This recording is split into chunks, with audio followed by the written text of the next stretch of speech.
नमस्कार, मैं राजकुमार अग्रवाल और आप देख रहे हैं साहित्य टीवी। लेकिन साहित्य में हर तरह का साहित्य तो मिलता ही मिलता है, लेकिन आपको एक संतान का भी साहित्य होता है। और संतान का जो साहित्य होता है वो बहुत महत्वपूर्ण होता है इस देश के अंदर, क्योंकि संतान हमारे परिवार की और इस देश का भविष्य होता है। आज बात कर रहे हैं हम नोएडा के अंदर सेक्टर 26 के अंदर एक क्लब में बहुत अच्छा आयोजन किया गया, जिसका नाम था दिव्य संतान प्रकल्प के ऊपर एक ऐसा लेक्चर लगभग 2 घंटे का जो बिल्कुल पिन ड्रॉप साइलेंट आज आयोजित था। उसमें हमारे साथ हमारे डॉक्टर अनिल कुमार गर्ग जी और सीमा गर्ग जी।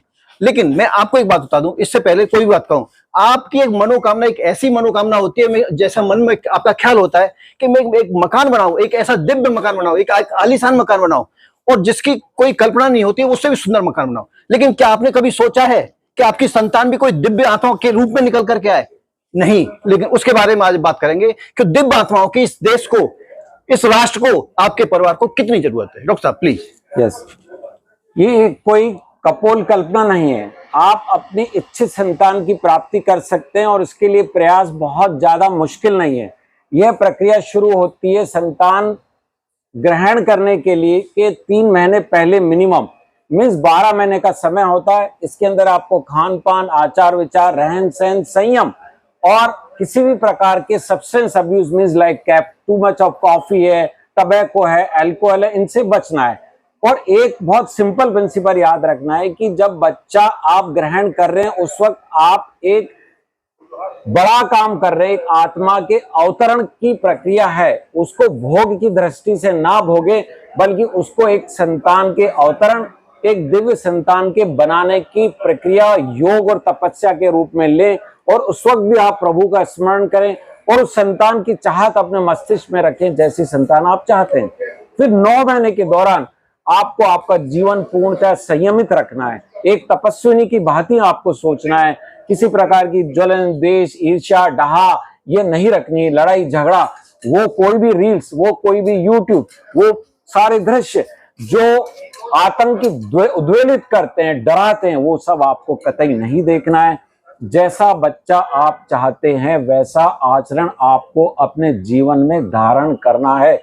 यदि आपको अपने घर में राम चाहिए तो आपको दशरथ और कौशल्या बनना होगा, तब हर हालत में आपके घर में राम आएगा। बस आपका थोड़ा सा संयम, थोड़ा सा जीवन शैली में बदलाव रखेंगे तो आपके घर में जरूर आपकी इच्छित संतान प्राप्त होगी। ये थे हमारे साथ डॉक्टर अनिल गर्ग जी।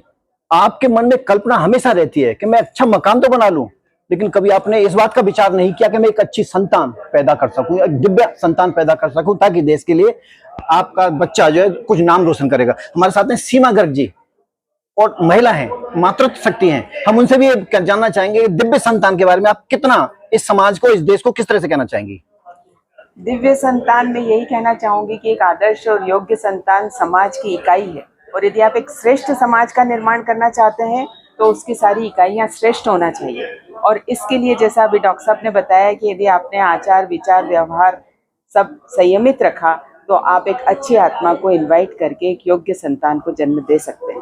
बहुत अच्छी बात बताई। मेरे हाथ में एक किताब जो जिसका आज यहाँ पर मंचन हुआ है, लोकार्पण हुआ है, और मैंने भी इसको 1 पेज पढ़ा, लेकिन मुझे इतनी अच्छी किताब लगी। इस किताब के बारे में आपसे जरूर कहना चाहूंगा कि अगर आप अपना भविष्य तलाश रहे हैं अपनी संतान के अंदर तो इस किताब को जरूर पढ़ें।